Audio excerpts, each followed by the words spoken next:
Delighted to say I've been joined on the line by former referee, a referee expert, former FIFA referee, also author of You Are the Ref books, Keith Hackett. Good afternoon to you, Keith. Good afternoon, Peter. Delighted to say I've been joined on the line by England under-21 hockey player Darcy Bourne. Good morning to you, Darcy. Delighted to say I've been joined on the line all the way from Canada, thanks to the wonderful technology that we have around the world now, by snooker legend. He was known as the Grinder. I'm referring to Cliff Fulban. Is it morning out there, Cliff, or evening? Sorry, it's morning. Yeah, it's about 10 o'clock. 10 o'clock in the morning here, 3 o'clock. Anyways, it's about, it's morning, and it's a beautiful day here. I'm envious because I'm looking out the window here back in England, Cliff, and it's absolutely falling down with rain. But there you are. That's England for you, as they say. Welcome to this episode of The Media's Input. I am your host, James A. Paxson. To see this interview and previous interviews, go to the YouTube channel, James Paxson. Our last interview was with Detroit Titans broadcaster Jeremy Otto. Today we're going all the way to England. We have a freelance sports media writer. We have a freelance sports media interviewer, podcaster. He does so much stuff. I don't think I'm going to be able to name it, but he covers so many sports. Mr. Peter Moore from England. How are we doing? Hi there, James. Very well, thank you. Yeah, yourself? Doing very well. And, it's going to be a very warm day coming up here in Michigan. At the moment it's 9 a.m. and it's already a little hot. So, it's going to get very hot later in the day. How is it over there in England? Well, it's afternoon time, about 2 o'clock in the afternoon here. It's 18 degrees, which by our temperatures, I know in yours it's probably winter time, freezing cold, but over here 18 degrees isn't too bad. It could be warmer. It has been warmer the last week or so. Temperatures have been well into the 20s, but today we've had a dip in temperature, but hopefully tomorrow onwards it's going to start shooting up to something like 22 degrees, which I know in your case is still pretty cold.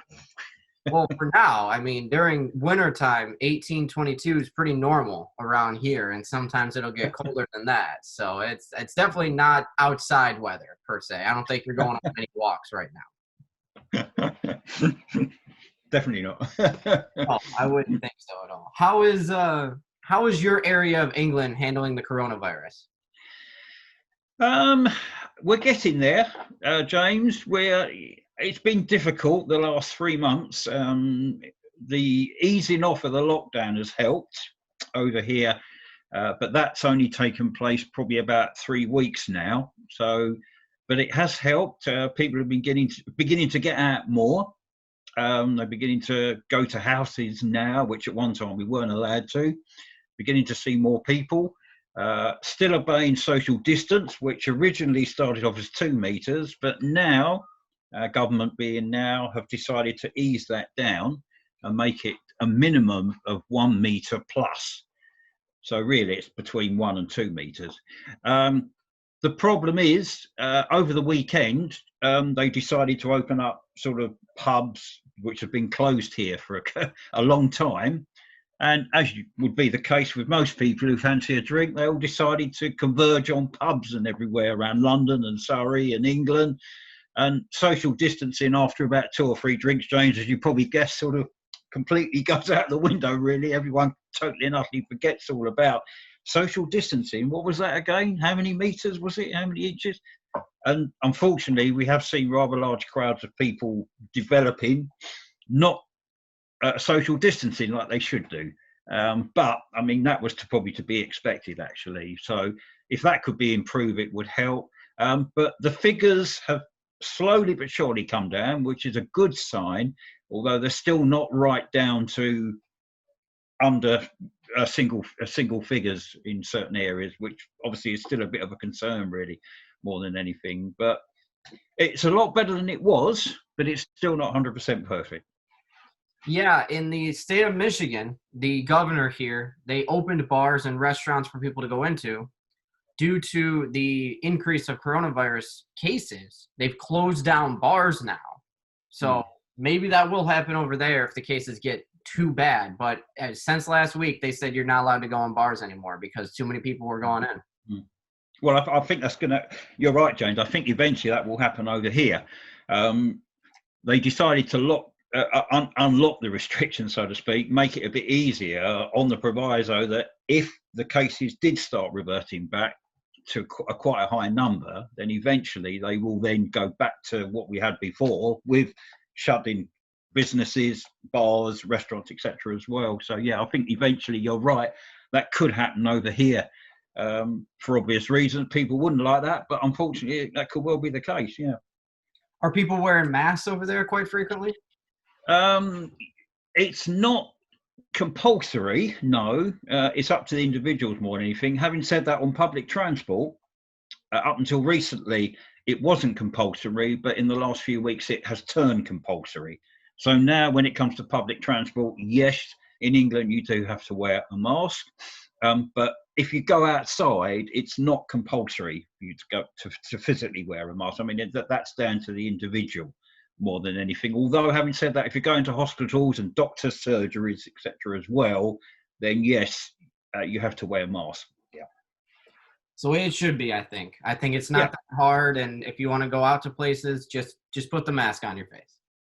Yeah. But I mean, at first, people, I think, were a little bit wary, James, and they didn't really want to do it. But obviously, in the last few months, and in particular with various situations where, say, they've been forced to wear them, I think now it's just a lot of people are beginning to get used to it and accept that fact more than anything now. Yeah. Whereas, like I say, 3 months ago, when it first started, it was a case of, well, no, I'm not going to wear anything like that. No way. But as I say, as things have progressed on, as months have gone by, then yeah, it is getting more and more like the vast percentage of people. I think eventually we could get into a situation, if you do happen to go out, you may even be forced to wear a mask compulsory.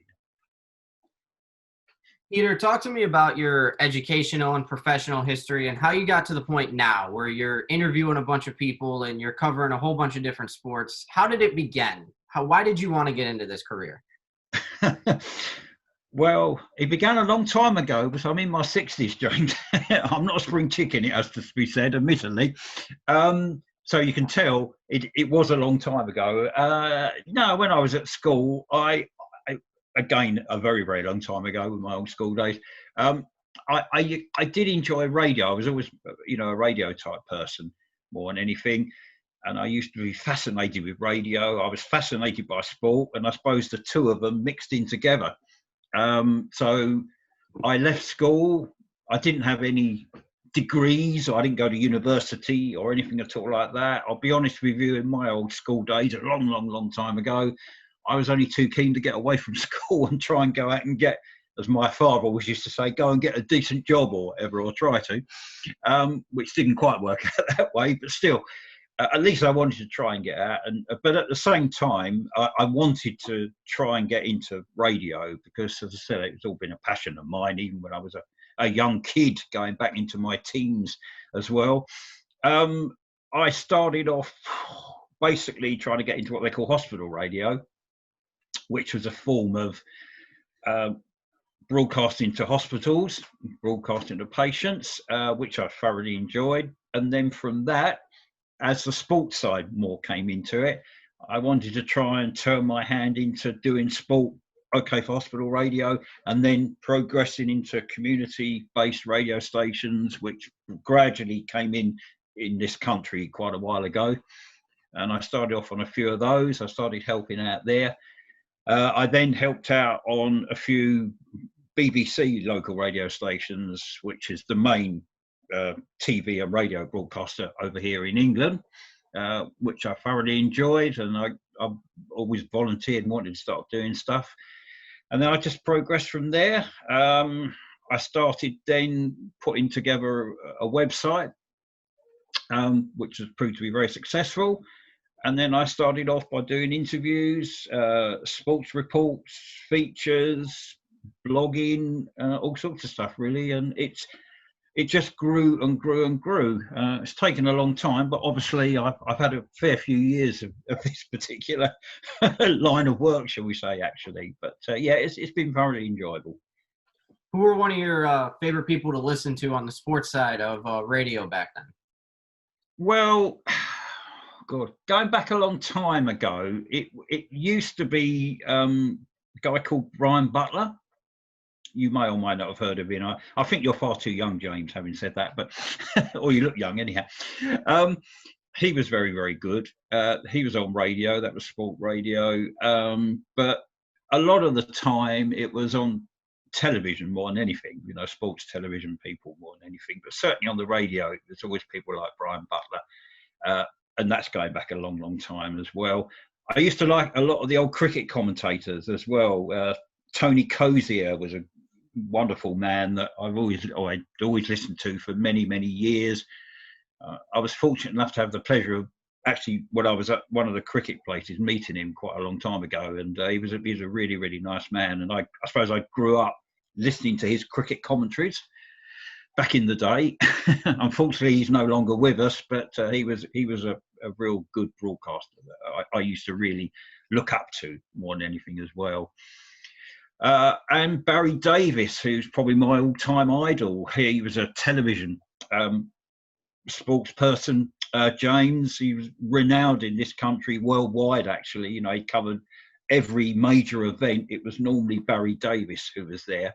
And Olympics, football, European, everything, the lot, World Cups, you name it. He was the main star man, and I always looked up to Barry. And again, I had the pleasure of meeting him a couple of years ago, going round to his house and actually interviewing him as well. And I did a really long interview with him, and he's always been my idol. And to actually be in his room and listen to the man and some of the stories was quite remarkable, James. Absolutely remarkable. And he's somebody, as I said, I've always looked up to, and that was probably one of the highlights of my lifetime, really. That particular afternoon, I mean, he showed me around his place. We had a chat about everything, and he showed me all the awards he's won and everything. And it was quite an experience. It really was. It was quite an emotional experience also. But a fascinating man, to talk to. Brilliant. Compared to when you started 4 years ago, what has changed the most in reporting or sports journalism? Well, I think more than anything, it's technology, James. I think technology in particular in sport media has changed 200-300%, really. I mean, years ago, all you had was a telephone, a landline, and that was it. I mean, we didn't have anything like laptops. We didn't have anything like digital voice recorders. You never had anything like Zooming like we're doing now. You never had anything with video calls, the lot, laptops, computers, forget it. If you went anywhere, you had to literally write everything down on a piece of paper. You'd have to queue up sometimes to phone over a report. And that used to take a long time. If somebody wanted something done by a certain time, you were very lucky if you got to that deadline as well, which on a lot of occasions was quite embarrassing, I know, but you think back at it now and people laugh about it. At the time, it wasn't quite so funny, no. But of course, that's all you had a long time ago. So I think that's really helps immensely by having the power of technology at your hands more than anything. I mean, for instance, research and stuff like that now is so much easier because, as you know yourself now, onto a laptop, onto a phone, onto anything, within 5-6 seconds, you've got information you need. Years ago, you never had that. If you went anywhere, James, if you went to cover an event, you'd have to take books and goodness knows what else with you, the lot. You'd have bags coming out of your arms all over the place. I mean, now you don't need that.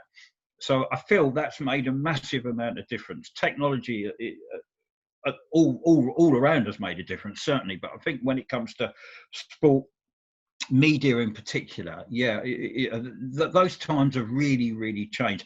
It has put more pressure on you. That's the only thing. Whereas, say, a long time ago, you never had all this technology. No, you wouldn't have the pressure so much. No. Admittedly, when it came to doing stories and interviews, people would wait a few days and think nothing of it. Of course, nowadays, that's different. Anything now, people want straight away. They don't want to hang around for a couple of days or anything. So that in that aspect of it, it has made, I think, quite a bit of a difference, pressure-wise. But the ease of it now is just phenomenal. It's just so much easier. And anybody will tell you the last thing you want to do if you go and cover something is have to spend an hour dictating something down the phone to people, which is very, very difficult, believe you me. When it comes to these three people in tennis, Novak Djokovic, Roger Federer, and Rafael Nadal, how do you rank them 1, 2, 3, and how big of a gap is there between the three gentlemen who are probably the three biggest male names in tennis right now? Very good question. I mean, for a start, you've picked probably the all-time three, to be honest with you, James. I mean, Djokovic, Federer, Nadal, difficult to space all of them out. If I have to name them 1, 2, 3, I'm going to go in this order. I would put Federer as number 1. I'd put Djokovic as 2, and obviously a process elimination will tell you Nadal will be at 3. The reason I'd say that more than anything, I think Federer, out of all of these three, yes, has to be, in my opinion, the all-time number 1. I mean, let's face it, this man, well, what hasn't this man done? 20 majors, 6 Australian Opens, 1 French, a record 8 Wimbledons, and that takes some doing, James, believe you me. 5 US Opens, and remember, he's not a youngster, he's 38 years of age, okay? The good thing about Federer, I think in particular, he, apart from this season, unfortunately, a couple of weeks ago, he's had to quit the rest of the season due to a knee problem, which is a great shame. Otherwise, I'm sure he'd still be hanging around, banging on the door for yet more majors, definitely. But I just, Grand Slams in particular, but I just feel with him, a while ago he had a problem and everybody wrote him off. And he came back. He took about 3 months out of the game. And he came back and everybody said, wow, is this the real Roger Federer again? You know, surely he can't be this good. And he was. If anything, he was better. He really was. And I just think out of the three, and the other two, to be fair, are world-class tennis players, obviously. You know, that goes without saying.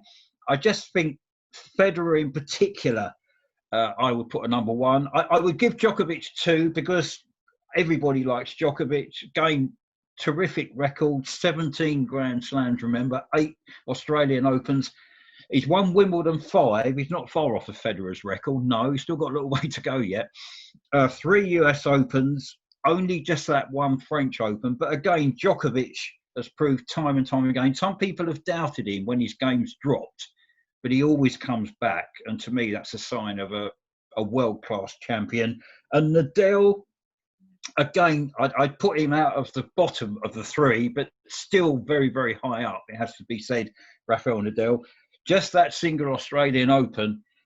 He's only won Wimbledon twice, remember. That's probably another reason why I drop him down slightly in that pecking order. He has won the US Open 4, but where he sticks out in particular, he's a clay court specialist, you're probably aware.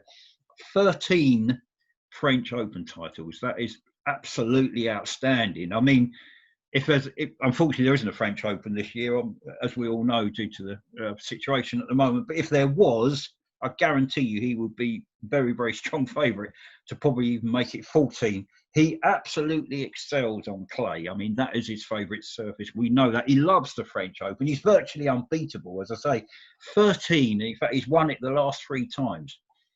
And that is an achievement in itself. But, as I say, I just feel out of all of them, I'd just give it to Federer. There wouldn't be a lot between them, no. But Federer would get my vote purely, A, his age, and B, what he's achieved.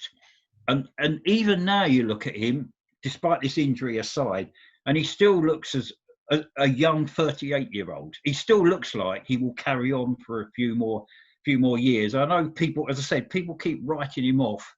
But when you start writing off true champions, probably it makes somebody like Federer even more determined to prove everybody wrong. And he does that. And he does that time and time again because he's got a fan base as well, wonderful fan base worldwide also. So, yeah, to me, out of those 3, I would rank it definitely as Federer at the top. Can you think of a younger person in the sport who may become one of these 3 guys in the future? There's a lot of good up-and-coming players. James. I mean, there's Dominic Thiem. I think I've got a lot of time for Dominic Thiem. I think he could well be up there. Alexander Zverov is another good player as well that certainly would spring to mind. The problem is those two, and there's a few others as well, but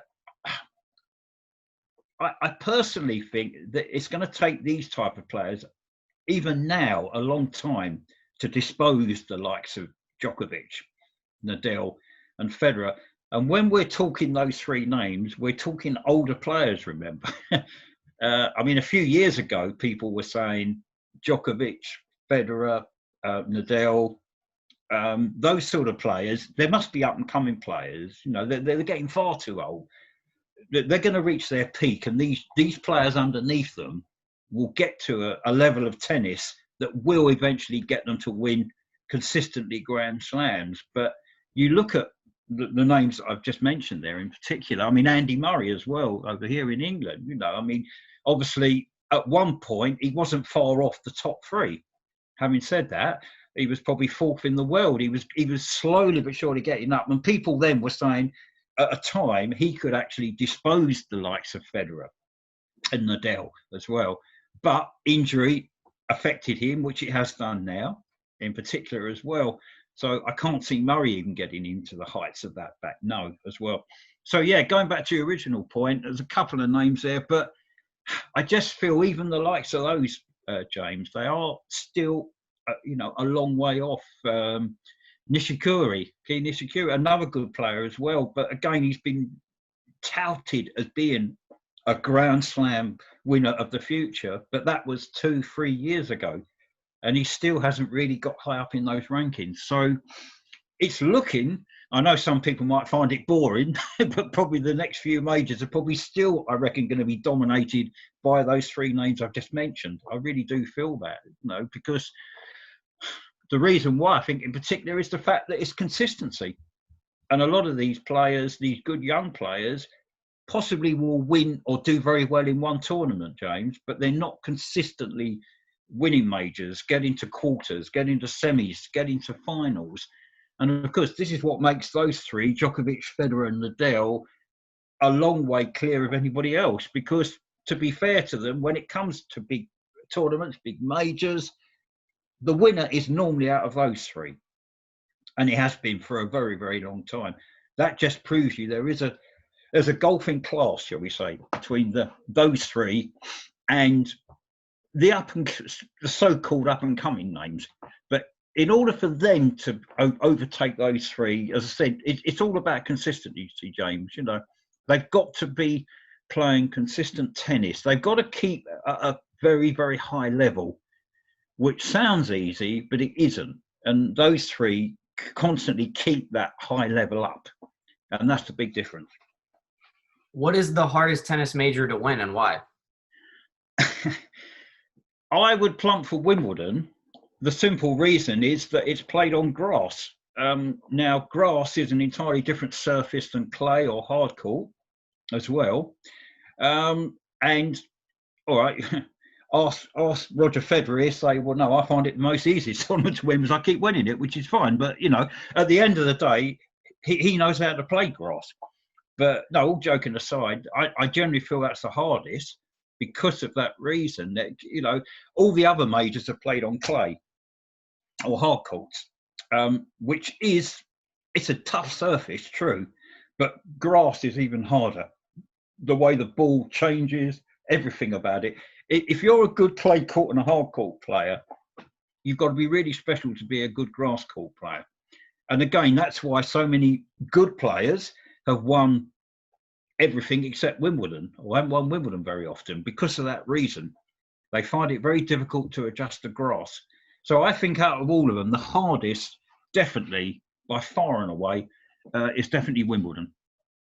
We were lucky enough in the past couple of weeks that the Premier League has been playing again, which is probably one of the best soccer leagues in the entire world. Who are some of your favorite players to watch in the league? In the Premier League, well, my favourite player has been for a while is Manchester City player Kevin De Bruyne, who I think is one of the best players, not just in the Premier League, James, but my own personal thoughts, I think he's probably one of the best players in the world as well. I think he's just a world-class talent. I really do. He's got everything. He makes Manchester City tick. He makes the game look so easy. His passing, his reading of the game is second to none. So Kevin De Bruyne, for me, I think is the outstanding player. Jordan Henderson of Liverpool, I think, has been brilliant. Obviously, Liverpool won the Premier League just recently. Jordan Henderson been an outstanding player, not just for Liverpool, a very good player for England. He's this season in particular, I think he's excelled for Liverpool. I think he's really been the hub of their championship winning side. He's held that side together. So Jordan Henderson will be on my list as well. Tottenham's player, Son. Again, Harry Kane gets all the plaudits over here for Tottenham for his goal-scoring record, which obviously goes without saying is outstanding. But Son, I feel, is the real main key in Tottenham's success. It has been for a few seasons. I think, again, another outstanding player. A guy who a lot of people wouldn't name as a man of the match week in, week out. But you look at his work rate, James, and it is brilliant. It really is. Again, he creates huge amount of goals for Kane as well. I think if you spoke to Harry Kane, Kane would turn around and admit that, yeah, I get the goals, but there's always someone to assist them, and that's Son, actually. A young player that I've been very impressed with, and I don't often say this about Arsenal players, true. Bukayo Saka. He's only 18. He's recently signed an extended contract for Arsenal, Bukayo Saka. He was born in London, so he's an out-and-out English player. An 18-year-old, got no fear, anything at all. Terrific, got a lot of pace. He's done well this season. Second season is always the season that sorts out the players. Sometimes you flop on a second season. Otherwise, sometimes you get better. And I feel he will get better. I've been impressed by him. Danny Ings of Southampton, again, another brilliant player. He's been around. He's about 28 years of age. He's quite experienced, but he's shone for Southampton in the last few seasons. And they've been a side that have been in problems down the lower end of the table. But Danny Ings, a potent goal scorer. No, he's always there or thereabouts. He knows where the back of the net is. Give him a chance, and in most cases, that ball will go into the net as well. And finally, somebody who's probably a lot of people wouldn't say is one of their favourite players because he's not a star name more than anything. But I've been impressed the last couple of seasons by a guy called Aaron Moy. He's an Australian international who plays for Brighton. Now, Brighton have struggled, not just this season, but the last couple of seasons, James. And he's the sort of player that he's a terrific crosser of the ball. Work rate, he's got an unbelievable work rate. And for a side that struggle, he creates a lot of goals and creates a huge amount. And he's the sort of player that when he doesn't play, Brighton are not the same side. People do notice that. And I think he's a bit of an unsung hero. I've been so impressed by him, actually. As I say, he's an Australian international. Which probably why a lot of people don't probably rate him too highly, and no disrespect to Australian football. But overall, I think he's got immense talent, it really does. And as I say, he's the sort of player that he really does make Brighton tick. So those players in particular, yeah, I would certainly recommend as my personal favourites in the Premier League. And those are the type of players that I've enjoyed watching week in, week out. If you had to pick between Cristiano Ronaldo and Messi, who do you pick? No, there's no doubt about this. I wouldn't even have to think about this, James. Messi. And I know you're going to ask me. The reason I say it is the fact that year in, year out, Messi proves what a world-class player he is. I mean, forget the stats. All right, you can sit there and argue the stats with Ronaldo and Messi, but look at the guy's work rate in comparison to Ronaldo. Look at what he does. Yeah, he goes onto a football field and you just don't know what to expect with Messi. Ronaldo, yeah, you know what Ronaldo's going to do, James. But with Messi, you just do not know what to expect. You sit there thinking, you know he's going to do something, and then all of a sudden he'll come out with something that people are just open-mouthed by. They just cannot understand. You know, they sit there and they think, I can't imagine a man like this. He's done it time and time again. Yeah, Ronaldo has done it time and time again. I appreciate that. But the good thing with Messi is he gets kicked about. He gets, he's fouled time and time. He gets up. He gets on with it. And it won't make any difference to this guy. And he hardly ever gets dropped. And the other factor as well, I think in particular, is that with him, he will want to play every game. He just loves playing football. He doesn't drift out of games. If you watch games in Barcelona, James, you'll never see Messi drift out of a game ever. You will with Ronaldo, but you won't with Messi. So to me, I mean, I do get asked this question quite often. There's no comparison. I wouldn't even have to think for 10 seconds about it. I could tell you straight away, no.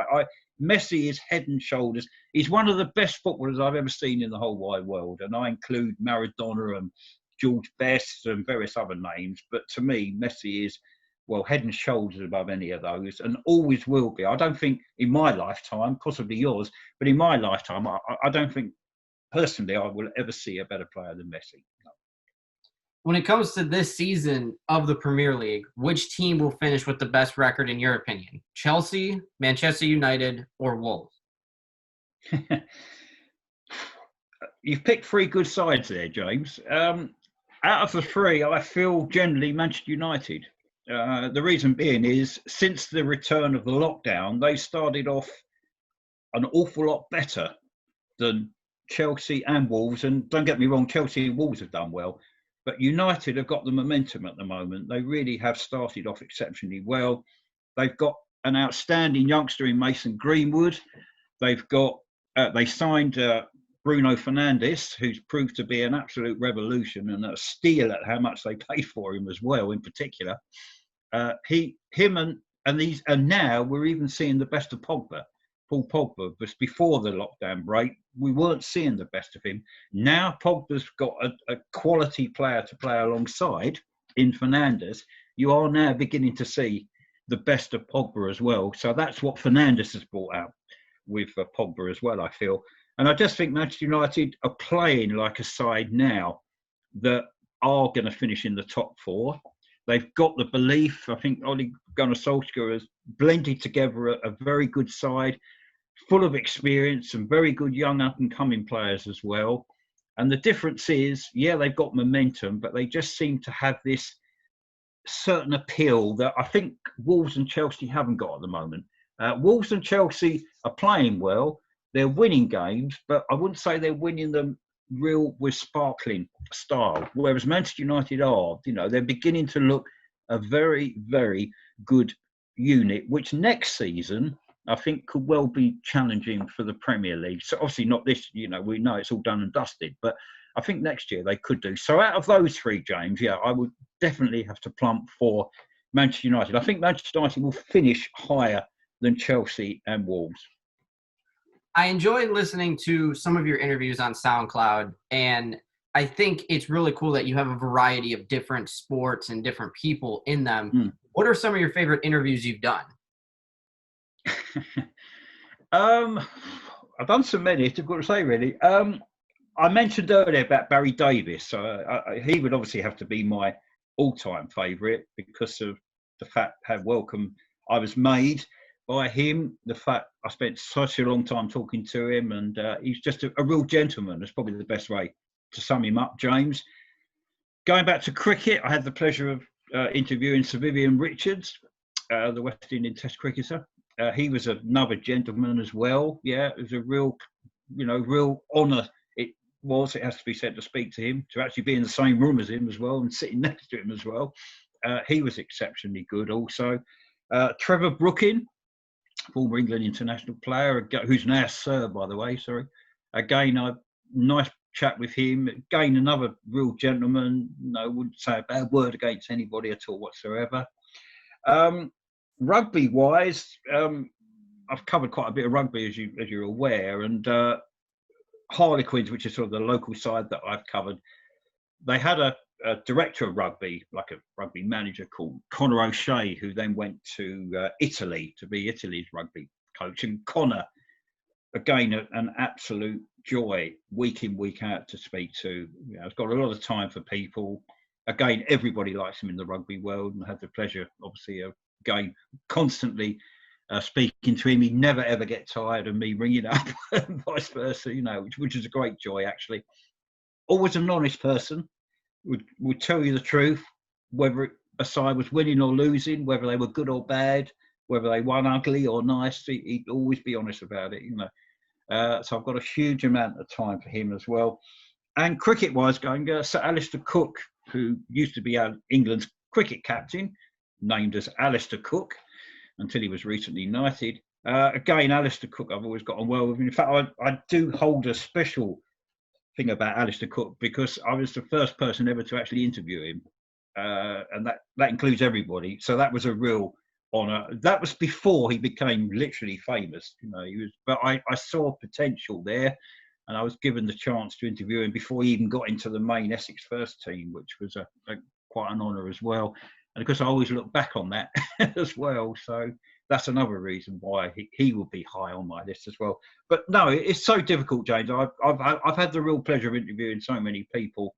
And to be fair, the vast percentage of them have been really, really nice. There's been some not so nice people, but that's the way it goes. You have to accept that. But the vast percentage have been brilliant. And I've been very lucky and very, very fortunate. So to try and narrow it down, it is really, really difficult. But certainly those names that I've just said definitely spring to mind. Yeah, it's been great with them. How can people get to your website, read your articles, and listen to your interviews? Thank you. Well, it's www.cool, that's KOOL-am.co.uk. So that's cool-am.co.uk. Okay, and how can people follow you on Twitter? What's your handle? It's at Peter Moore Sport. Absolutely. And do you have any interviews coming up later this week? I've got a few in the pipeline, James. So it's all dependent on people getting back to me and making calls and everything else, etc. So there's still plenty more in the up and coming weeks, definitely. Yeah. Thank you very much, Peter. I very much love this interview. To check out this interview and previous interviews, go to the YouTube channel, James Paxson. And as always, thank you to the guest, Mr. Peter Moore. Lovely. Thanks, James.